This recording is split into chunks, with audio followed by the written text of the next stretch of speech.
Hello friends, नमस्कार। स्वागत है आपका एक बार फिर से मेरे गार्डनिंग चैनल पे। और अप्रैल का महीना चल रहा है, गर्मियाँ शुरू हो गई हैं और कुछ गार्डन वर्क्स मैं कर रहा था, रेगुलर गार्डन वर्क्स, तो उसके बारे में सोचा आपको अपडेट दे दें। और ये सामने मेरे प्लांट्स आप देख रहे होंगे, क्योंकि गर्मियों में अब ग्रीन नेट वगैरह लगा दी है और धूप बहुत तेज़ होती है। तो कुछ आपको इम्पॉर्टेंट टिप्स दूंगा और आपको दिखाऊंगा क्या गार्डन में इम्पॉर्टेंट छोटे छोटे काम होते हैं। आज संडे का दिन है तो आप लोग भी स्पेयर टाइम निकाल के थोड़ा अपने गार्डन में काम कर सकते हैं। तो आइए स्टार्ट करते हैं। और शुरू करने से पहले अगर चैनल पे नए हैं तो चैनल को सब्सक्राइब कर लीजिएगा और वीडियो अच्छा लगे तो उसे लाइक कर दीजिएगा। तो सबसे पहले मैं आपको दिखाना चाहूँगा यहाँ पे कि ये देखिए, इस समय मीली बग्स बहुत लग रहे हैं। ये देखिए, इसमें इसमें जैसे आपको अगर फोकस करके दिख रहा होगा, मैं दिखा पा रहा हूँ, तो ये वाइट वाइट से वो होते हैं, बग्स टाइप के होते हैं।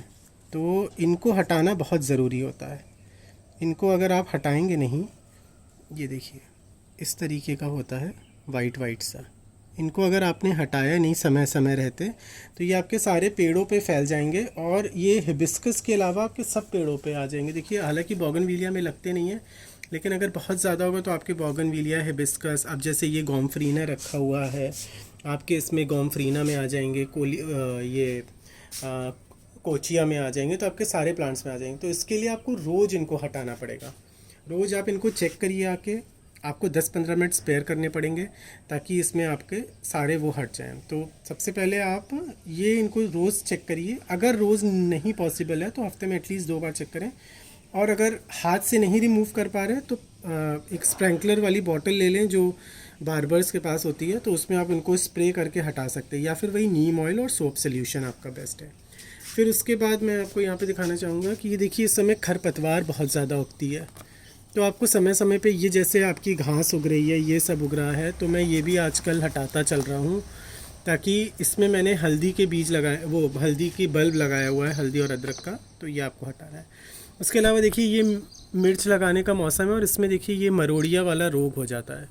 तो इसमें आप चाहे तो चावल के पानी का स्प्रे कर सकते हैं, उससे भी हट जाएगा, सोप सोल्यूशन से भी हट जाता है। और अगर आप इतना नहीं कर पा रहे हैं तो सबसे बढ़िया, ऊपर से इसको ऐसे ट्रिम कर दीजिए, सबको काट दीजिए, जितनी लीव्स अफेक्टेड है ना सबको काट दीजिए, तो आपकी जो नई ग्रोथ आएगी उसमें वो नहीं होगा। ठीक है। उसके अलावा आइए आपको यहाँ पे दिखाता हूँ। अब ये मैंने यहाँ पे ये सूखे हुए फूल रख रखे थे जो भगवान पे चढ़ते हैं या आपके घर में आते हैं। तो सूखे हुए आपके जितने ये फूल हैं, इनको सबको आप बिन में डाल सकते हैं, जो कंपोस्ट बिन है आपका। अगर आपको नहीं इसमें डालना है, कि जैसे मतलब आपके पूजा के पर्पज़ से आप कहीं नदी में बहाते हैं, तो अगर वो नहीं करना है तो आप ऐसा कर सकते हैं। पर बेस्ट ऑप्शन यही रहता है कि आप उसे कंपोस्ट बिन में यूज़ कर ले, तो दोबारा यूज़ हो जाएंगे, कि इंस्टेड ऑफ आप उसे नदी में बहा रहे हैं या वो कर रहे हैं। तो आइए मैं आपको अपना कंपोस्ट बिन भी दिखाता हूँ यहाँ पे। ये देखिए, ये कंपोस्ट बिन है। ये मैंने 2 ऐसे वो मटके रख रखे हैं। एक ऊपर वाला जब पूरा फिल हो जाता है, उसके बाद में नीचे वाला का टर्न आ जाता है। तब तक 3 महीने लगते हैं इसको भरने में, और 3 महीने में सारा ये तैयार हो जाता है। 3 महीने में सारा ये आपका तैयार हो जाता है सब कुछ। तो इस तरीके से आप इसमें ये सारा अपने जितना भी आप अपना कंपोस्ट है, ये सारा इसमें आप डाल सकते हैं। और इसमें कोई स्मेल भी नहीं आती है, क्योंकि आप इसमें ड्राई वेस्ट रेगुलरली ऐड करते रहिए। तो अगर आप इसमें ड्राई वेस्ट रेगुलरली ऐड करते रहेंगे तो कोई आपको स्मेल नहीं आएगी। उसके अलावा जैसे ये मैं आपको अपने गुलदाउदी के प्लांट्स दिखाता हूँ। तो ये गुलदाउदी के प्लांट्स हैं, इस समय इसमें देखिए अपने आप ही बड्स आ रही। मैंने आपको मेरे पिछले वीडियोस में आप देखिएगा, उसमें मैंने दिखाया हुआ है कि कैसे गुलदाउदी में ऑफ सीज़न में भी आप दोबारा से सेकंड या थर्ड लॉट में भी आप फ्लावरिंग ले सकते हैं। तो इनको अगर वो बड्स अगर ओपन हो रही हैं तो फिर ठीक है, वरना तो आप रहने दीजिएगा। आप इनको बड्स को हटा दीजिएगा, क्योंकि इतनी ज़्यादा इनकी ज़रूरत नहीं होती है। फिर आपको जुलाई में जब आप इनमें प्लांट्स लगाएंगे, इनकी कटिंग ले लेके लगाएंगे, तो आपको हेल्दी कटिंग्स नहीं मिलेंगी। तो इनको यहाँ से सबको काट दीजिएगा। तो अभी मैं इनको भी काटूंगा यहाँ से, ये जितनी भी ये रिक्वायर्ड नहीं है, तो यहाँ से आप, अब देखिए इसमें आ रही है बट, तो इसको यहाँ से आप ऐसे तोड़ दीजिएगा। तो इन बर्ड्स की, क्योंकि इसमें मीली बग्स भी बहुत लगेंगे, तो ये आप इस तरीके से आप इसको हटा सकते हैं, तो जितना भी है। फिर उसके अलावा अब ये जितनी भी आपके सर्दियों के जो प्लांट्स थे, अब जैसे ये सब है, तो ये अब मैं सब कुछ रिमूव कर रहा हूँ।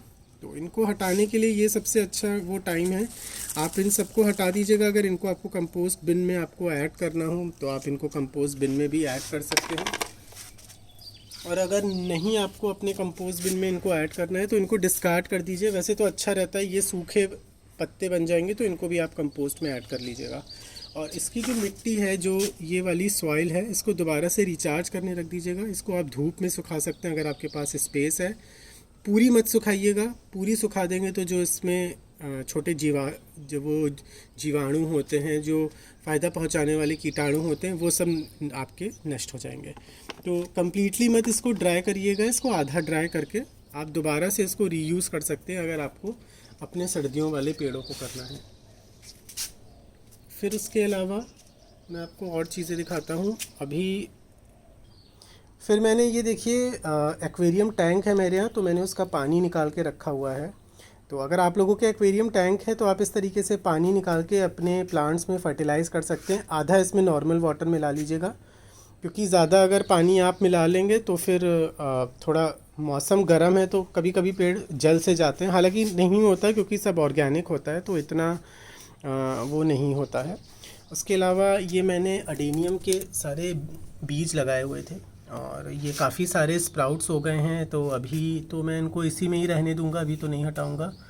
तो उसके अलावा अगर आपको इनको शिफ्ट करना है या वो करना है तो ये भी काम आप कर सकते हैं। इन पे थोड़ा थोड़ा स्प्रे करते रहिए और इनको थोड़ा नम रखिएगा, ज़्यादा नहीं रखिएगा, और ताकि ये आपके चल पड़े। और फिर उसके बाद आप चाहें तो इनको बारिश में ट्रांसप्लांट कर सकते हैं, अगर आप लोगों ने भी ऐसे करके लगाया हुआ है।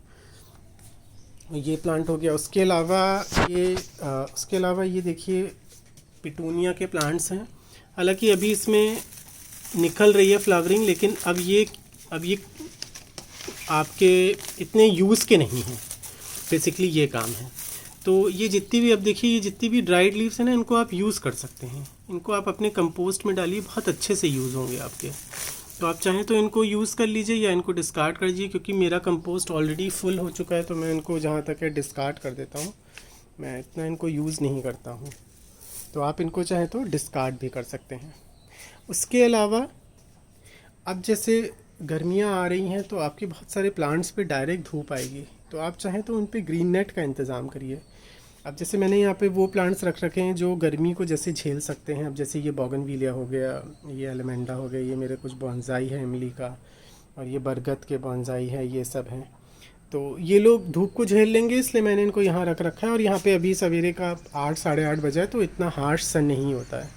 तो आप अपने प्लांट्स की शिफ्टिंग भी कर सकते हैं। जैसे मैंने ये ग्रीन नेट यहाँ पे लगाया हुआ है, तो अगर इस तरह से चाहें तो आप ग्रीन नेट भी लगा सकते हैं। ग्रीन नेट नहीं है तो अपने प्लांट्स की मिट्टी पे मल्चिंग करिएगा। आप सूखी पत्तियों से या टहनियों से या सूखी हुई घास या आपको चावल की भूसी मिल जाए, वो मिल जाए, तो उससे आप इनको वो भी कर सकते हैं। उसके अलावा मैं आपको दिखाता हूँ कि ये मैंने सीडलिंग्स तैयार करे थे। ये मैंने सीडलिंग्स क्या कटिंग तैयार करे थे, तो इसमें से कुछ सक्सेसफुल रहे, कुछ नहीं रहे। सिंगोनियम है, मनी प्लांट है, जेड है, तो कुछ मैंने कटिंग्स लगाई थी। अब ये कटिंग्स कुछ तैयार हो गई हैं, तो इनको मैं शिफ्ट कर दूंगा और बाकी कटिंग्स को ऐसे ही रखे रहने देंगे जो अभी इस्टेब्लिश नहीं हुई हैं। तो आप कटिंग्स को, अगर आपकी छोटी है तो सवेरे सवेरे का समय चुनिएगा उनको शिफ्ट करने के लिए। उसके अलावा ये मेरा अरेलिया का प्लांट है, इनको मैं नीचे शिफ्ट करूँगा क्योंकि ये अभी इतना धूप नहीं सह पाएगा सवेरे की। अब इस पर इतनी ज़्यादा धूप भी की भी ज़रूरत नहीं है। तो आपको अपने प्लांट्स को भी देखिए शिफ्ट करना ज़रूरी रहता है। अब जैसे ये मेरा ऑक्सैलिस ट्रायंगुलरिस का प्लांट है, तो अब इसमें क्या देखिए, ये बहुत छोटी छोटी सी आपको टिप्स बता रहा हूँ बहुत। अब जैसे ये सूखी, इसमें ये देखिए ये डंडियाँ हैं, ये सब हैं, तो ये आपको हटानी पड़ेंगी, क्योंकि ये नहीं अगर आप हटाएंगे तो इसमें ये सब प्लांट्स बहुत मतलब वैसे तो ठीक हार्डी होते, लेकिन इतने भी नहीं। तो अगर इनमें हल्की सी भी इनके बल्ब होते हैं, फंगस लगेगी तो सारा प्लांट मर जाएगा आपका, तो आपको प्लांट को बचाने का इसमें मौका भी नहीं मिलेगा। तो इस तरीके से आप इनको चेक करिए कि इनमें कोई बीमारी तो नहीं है या फंगस तो नहीं लग रहा है, या ओल्ड ब्रांचेस आप रिमूव करते रहिए। फिर उसके अलावा ये देखिए स्ट्रॉबेरी के प्लांट्स निकले हुए थे, तो अब इनको आप सेव कर लीजिएगा, इनको छाँव में रखिएगा, इनको ज़्यादा डायरेक्ट सन मत दीजिएगा और इनकी जितनी भी सूखी हुई पत्तियां हैं वो समय समय से हटाते रहिएगा। ये एक बहुत रेगुलर काम होता है जो हम गार्डनर्स से कभी आलस में मिस हो जाता है, कभी हमारे पास इतना टाइम नहीं होता है, तो ये काम मिस हो जाता है, तो हम लोग इस तरीके से नहीं कर पाते। उसके अलावा ये देखिए, ये सब आप वो कैलेडियम्स देख रहे होंगे, ये मेरे पिछले साल के बल्ब मैंने बचाए थे, तो अब मेरे सारे कैलेडियम्स लगभग जितने थे, और ये बहुत अलग अलग सी वैरायटी हैं। ये देखिए, ये एक वैरायटी है कैलेडियम की, और ये देखिए ये एक अलग वैरायटी है, ये एक अलग वैरायटी ओपन हो रही है, ये एक अलग है, ये इसमें देखिए 3-4 वैरायटीज़ हैं, और ये देखिए ये एक ओपन हो रहा है। तो बहुत सारे मेरे कैलेडियम्स थे, तो लकीली बच गए थे क्योंकि बारिश के बाद सर्दियों में मैंने इनको बचा लिया था। तो इस तरीके से आप इनको भी थोड़ा चेक कर सकते हैं, इनकी थोड़ी मिट्टी की गुड़ाई कर दीजिएगा, बहुत ज़्यादा मिट्टी अब मत खोदिएगा क्योंकि गर्मी का मौसम है, तो जड़ें आपकी एक्सपोज ना हो। और फिर आते हैं अपने ऑर्नामेंटल प्लांट्स पे। ये देखिए मेरा ड्रेसीना का प्लांट है, देखिए ये आप देख रहे होंगे, अभी सवेरे का मॉर्निंग सन है फिर भी इसकी पत्तियां जल रही हैं। तो अब आपको इसमें ध्यान रखना है कि कब आपको अपने प्लांट को हटाना है धूप से। नहीं हटाएंगे समय रहते तो आपका सारा प्लांट जल जाएगा। तो इस तरीके से अपने प्लांट्स को आप चेक करते रहिएगा, आपको अपने किस प्लांट को शिफ्ट करना है, किस प्लांट को आपको अपने हटाना है, तो आप अपने उन प्लांट्स को भी चेक कर सकते हैं। फिर उसके अलावा आते हैं, अब जैसे ये करी लीव्स का प्लांट है, अब इसमें देखिए इस टाइम ये फूल आ रहे हैं, बीज बन रहे हैं, तो अगर आपको बीज चाहिए तो आप इसको रखिए, अन्यथा इसको हटा दीजिए, यहाँ से ऐसे इसको प्लग कर दीजिए, क्योंकि प्लग नहीं करेंगे तो क्या होगा, अब इसकी फिर ग्रोथ रुक जाएगी, ये बीज बनाना शुरू कर देगा। तो जहाँ जहाँ से आप इसको प्लग करेंगे तो वहाँ वहाँ से नई नई स्प्राउट्स आएंगे और आपका प्लांट और अच्छा घना हो जाएगा। तो आप ये भी काम कर सकते हैं। ये मुश्किल से 10-15 मिनट के काम होते हैं, लेकिन हम लोग नहीं कर पाते हैं, तो फिर हमको अपने गार्डन में मनचाहा रिज़ल्ट्स नहीं मिलता है।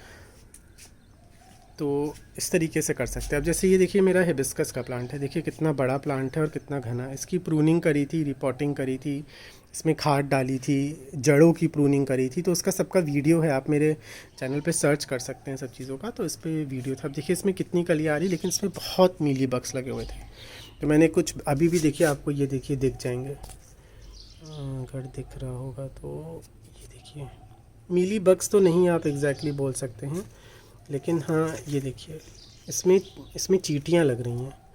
तो जब चींटियाँ आ रही हैं तो आप इसमें समझ जाइएगा कि कहीं ना कहीं कोई इन्फेस्टेशन है, कुछ इन्फेक्शन है जो लग रहा है, तो उसको आपको चेक करना पड़ेगा, ये बहुत इंपॉर्टेंट होता है। और अगर आपने सनफ्लावर लगाया तो सनफ्लावर में भी बहुत मीली बग्स आते हैं, पता नहीं इस साल तो मेरे यहाँ बहुत सनफ्लावर में मीली बग्स आए, तो अभी जितने निकल गए ठीक है, बाकी मैं सबको रिमूव कर दूंगा। अगर बहुत ज़्यादा कोई इन्फेक्शन आपका बढ़ रहा है और आपके परमानेंट प्लांट्स को कोई इफ़ेक्ट कर रहा है, तो और अगर टेम्प्रेरी प्लांट है तो उस टेम्प्रेरी प्लांट को आप बिल्कुल हटा दीजिएगा। इस टेम्प्रेरी प्लांट को बिल्कुल भी मत रखिएगा, क्योंकि कोई मतलब नहीं है, वो आपके टेम्प्रेरी प्लांट को हटा देगा। फिर उसके अलावा आते हैं कि अब जैसे आपके कोई बेल वाले पेड़ हैं तो आप ऐसे इनको चढ़ा सकते हैं, उनको सहारा दे सकते हैं, क्योंकि बेल वाले प्लांट्स नॉर्मली फिर ऐसे ग्रो नहीं करते। अब देखिए हिबिस्कस, गुलदाउदी में देखिए फिर से दोबारा कलियाँ आ रही हैं, तो अगर ये स्प्राउट हो जाएंगी कलियाँ तो ठीक है, फूल में तब्दील हो जाएंगे, अन्यथा इनको फिर हटा दिया जाएगा। अब उसके अलावा आते हैं कि ये देखिए आपके लिली के होंगे, एग्जैक्टली लिली के नहीं होते, लिली इनको बोलते हैं, लिली फैमिली को नहीं ये लोग बिलोंग करते हैं। तो इनके सब देखिए स्टॉक निकल चुके हैं, अब इनके फ्लावर्स आ चुके हैं, इनका स्टॉक खाली हो गया। अब ये स्टॉक को आपको हटा देना है, वरना इसमें भी बीज बनना शुरू हो जाएंगे। तो आपको ये सब काम, छोटे छोटे काम हैं ये सब आपको करते रहने पड़ेंगे। तो आपको ये भी रिमूव कर देना पड़ेगा, ये भी हटा देना पड़ेगा। उसके अलावा देखिए कितनी सारी घास उग रही है, ये मैंने आपको पहले भी अभी दिखाया था। तो ये सब आपको रेगुलर काम करते रहना पड़ेगा अपने प्लांट्स में, ये सब चीज़ें आपको हटानी पड़ेंगी। अब आते हैं अपने अडेनियम्स पे, जो आपका इस समय गर्मी का सबसे अच्छा, सबसे ज़्यादा फूल देने वाला प्लांट होता है। ठीक है, इसमें अब देखिए एक लॉट मेरा फ्लावरिंग का आके चला गया है। अब ये जो सूखे फूल हैं आपके, ये आपको सब हटाने। अच्छा, इसमें सूखे हुए फूल नहीं आपको इसी में डाल देने। नॉर्मली बड़े जो प्लांट होते हैं उनमें सूखी पत्तियां और फूल उसी में डाल देता हूँ ताकि वो एक मल्चिंग का भी काम करे, लेकिन अडेनियम की मिट्टी को आपको, अब जैसे देखिए ये सब पड़ा हुआ है इसमें, ये आपको हटाना पड़ेगा। ये मैंने इसमें मल्चिंग करी है, जो मेरी पुरानी घर की कंपोस्ट की खाद थी उसकी मैंने मल्चिंग करी हुई है। तो आपको ये इसमें बहुत ज़्यादा सूखा वेस्ट नहीं आपको आपको डालना है। एक गमले में इकट्ठा कर लीजिए, उसमें उठा के फिर आप उसको फेंक सकते हैं। जो जो टहनियाँ ख़राब हो रही हैं या वो हो रहा है, आप उसको फ़ौरन कट करिए। और अगर आपको सीड पॉड, ये देखिए सीड पॉड बन रहा है एडेनियम का, अगर नहीं चाहिए सीड पॉड तो बिल्कुल सीड पॉड हटा दीजिए, वरना प्लांट की सारी एनर्जी इसी में आ जाएगी और आपके प्लांट फिर आगे फूल नहीं देगा। तो एडेनियम में ये काम करते रहना होगा आपको। थोड़ा फंगस प्रोन प्लांट होता है, लेकिन ये जो देसी वैरायटीज़ होती है ये बहुत अच्छी चलती है, जो ग्राफ्टेड नहीं होती है। अब जैसे ये आपका ग्राफ्टेड एडेनियम है, देखिए ये पता चल रहा है कि ग्राफ्टेड एडेनियम है, तो इसमें आपको थोड़ा ध्यान रखना पड़ेगा। देखिए मेरा फंगस को लग गया था अटैक, मैंने पूरा काट के फिर से लगा दिया था, तो देखिए जम गया। बहुत हार्डी इन मामलों में प्लांट बहुत अच्छा होता है आपका ये। तो इस तरीके से आप कर सकते हैं। देखिए बहुत सारे सूखे हुए फूल होते हैं, ये सब आपको हटाने पड़ेंगे, अदरवाइज़ आपके प्लांट को मतलब इतना अच्छा रिस्पॉन्स नहीं मिलेगा आपको अपने प्लांट से। तो ये काम करते रहिएगा। देखिए मैं आपको अपनी एडेनियम्स की वैरायटी, ये वही ग्राफ्टेड वैरायटी हैं, और ये भी देखिए आपकी ग्राफ्टेड वैरायटी है, वाइट एडेनियम है। अभी ये भी खिल रहा है, ये भी ग्राफ्टेड वैरायटी है। ये देखिए ये डार्क कलर का बिल्कुल एडेनियम है। अगर धूप थोड़ी तेज़ पड़ रही है सामने की तो पता नहीं आपको कलर इतना क्लियर, डार्क ब्राउन बिल्कुल है, उस तरीके से है। तो ये एडेनियम है, ये भी सब ग्राफ्टेड हैं। तो इनका आपको थोड़ा ध्यान रखना पड़ेगा, कैसे आपको इनको करना है, कैसे इनको केयर करनी है, वो सब चीज़ें थोड़ी रहेंगी, तो वो सब चीज़ों पे आपको थोड़ा फोकस करना पड़ेगा। उसके अलावा देखिए अगर आपके पास थोड़े प्लांट लगे हुए हैं सब्जियों वाले, तो उनकी देख रेख कर लीजिएगा, क्योंकि इस समय गर्मियाँ बहुत तेज़ हो जाती हैं, तो वो प्लांट भी आपके थोड़े ख़राब होने लगेंगे, तो उनकी आप केयर करते रहिएगा। कोलियस है अगर आप, तो कोलियस की कटिंग काट के लगा लीजिएगा, आपका प्लांट बच जाएगा। कटिंग से प्लांट ज़्यादा बेहतर चलता है, इस बात का आप हमेशा ध्यान रखिएगा। कटिंग से प्लांट आपका बहुत अच्छा चलता है। और अगर आपके पास कोई ऐसा प्लांट है, ग्राफ्टेड प्लांट है, कुछ प्लांट है, तो अपना ग्राफ्टेड वाला प्लांट भी आप चेक कर लीजिएगा। ये जैसे मेरा बोगनविलिया का है, तो इसमें कुछ खराबी आ रही है, तो उसको आप ये जैसे सूखी हुई ये डंडियाँ जो स्पेंट हो जाती है ना, इनको हटा दीजिएगा आप बिल्कुल। ये 3 कलर का बोगनविलिया है, तो देखिए इस पे वाइट आ रहा है, एक पिंक आ रहा है और एक इस तरीके से आ रहा है, तो ये ग्राफ्टेड वाला है। और अपने अगर आपने पौध लगाई हैं कुछ, तो उन पौध को आप सेमी शेड में रखिएगा, कंप्लीट शेड में मत रखिएगा, सेमी शेड में आप रखिएगा, तो आपके प्लांट्स और अच्छे से चलेंगे। उसके अलावा जो आपके सूखे प्लांट्स हैं, जो आपके ख़राब प्लांट्स हैं, उन प्लांट्स को आप हटाते रहिएगा। प्लांट्स को नहीं हटाएंगे तो आपके प्लांट्स पे और वो फंगस का काम करेंगे और उनकी ग्रोथ नहीं होगी। और जैसे कुछ प्लांट आप देखिए, आता हूँ मैं आप पे, ये बोगनविलिया का है, ये शेड में रखा हुआ है ग्रीन नेट के नीचे, तो इसमें फूल नहीं आ रहा है। तो आपको ये चीज़ देखनी पड़ेगी, अगर प्लांट में लीफी ग्रोथ ज़्यादा हो रही है और उस टाइप का प्लांट नहीं है आपका, तो आपको फिर उसको वहाँ से रिमूव करना पड़ेगा, उसको हटाना पड़ेगा, उसको ऐसी जगह लाना पड़ेगा जहाँ उसको खुली धूप मिले और वो वहाँ पे फूल अच्छे से दे। अब जैसे ये मधुकामिनी का पेड़ है, तो इसमें कलियाँ भी आएंगी, बड्स भी बनेंगी, क्योंकि इसमें फुल इसको डायरेक्ट सन भी नहीं अगर मिलेगा, और अगर ग्रीन नेट के नीचे है तो भी ये चल जाएगा। नॉर्मली ऐसा लोग कहते हैं कि फ्लावरिंग वाले नहीं होते, लेकिन अगर ग्रीन नेट्स के नीचे रखा है और फुल डे रखा है तो आपके इसमें फूल भी आ जाएंगे। तो इस तरीके से कुछ प्लांट्स की आप केयर करते रहिए अपनी, और समय समय पे उनको न्यूट्रिशन प्रोवाइड कराते रहिए। मई जून के महीने में न्यूट्रिशन, ये देखिए मेरा अमरूद का पेड़ है, अब इसमें फूल लग गए हैं, अब ये धीमे धीमे अमरूद बनेंगे। तो इनमें समय समय पे ना न्यूट्रिशन आप प्रोवाइड करते रहिएगा। न्यूट्रिशन नहीं देंगे अपने प्लांट्स को तो प्लांट्स उस तरीके से ग्रो नहीं करेंगे, आपको रिस्पॉन्स नहीं देंगे। और मई जून के महीने में मैं आपको बता रहा था, उसमें इतना ज़्यादा कोई खाद, गर्म खाद मत दीजिएगा, क्योंकि प्लांट्स जलने का डर। उस समय केवल आप अपने प्लांट्स को सेव करके रखिएगा। तो इस तरीके से थोड़ा आप अपने प्लांट्स पे ध्यान देंगे, थोड़ा वो करेंगे, तो आपके प्लांट्स सालों साल चलेंगे। मेरे बहुत सारे प्लांट्स सालों साल हैं। और हाँ, ये बास्केट्स पे बात कर लेते हैं। बास्केट में लगभग कोशिश करिएगा रोज़ पानी दीजिए, क्योंकि ये कोकोपीट की बास्केट्स होती है और इनमें पानी निकल जाता है फ़ौरन, और गर्मियों में ज़्यादा देर रुकता भी नहीं है, तो इनमें रेगुलरली पानी देते रहिएगा। तो बास्केट्स को अपनी ध्यान रखिएगा, वरना अगर 2 दिन भी आपने पानी नहीं दिया तो आपका प्लांट ख़राब होने के बहुत ज़्यादा चांसेस रहते हैं। तो अपनी इस पे बास्केट्स पे ध्यान दीजिएगा। और बाकी रोज़ के अगर पानी के लिए अगर आपने कुछ सिस्टम का इंतज़ाम किया हुआ है तो वो देख लीजिएगा, वरना रोज़ पानी दीजिएगा। जिन पेड़ों को नहीं रोज़ ज़रूरत है, जैसे आपका बोगनविलिया हो गए या आपका अडेनियम हो गया, तो उनको एक दिन एक छोड़ के दीजिएगा, बट स्प्रे पानी का छिड़काव ज़रूर करिएगा, चाहे शाम के समय करें 5 बजे के बाद या सवेरे 9 बजे से पहले। तो ये कुछ टिप्स हैं फ्रेंड्स, अगर इनको फॉलो करेंगे तो अच्छा रहेगा, आपका गार्डन और हेल्दी रहेगा। और अगर कुछ और जानकारी आपको चाहिए तो नीचे कमेंट सेक्शन में आप पूछ सकते हैं। Okay friends, thank you so much.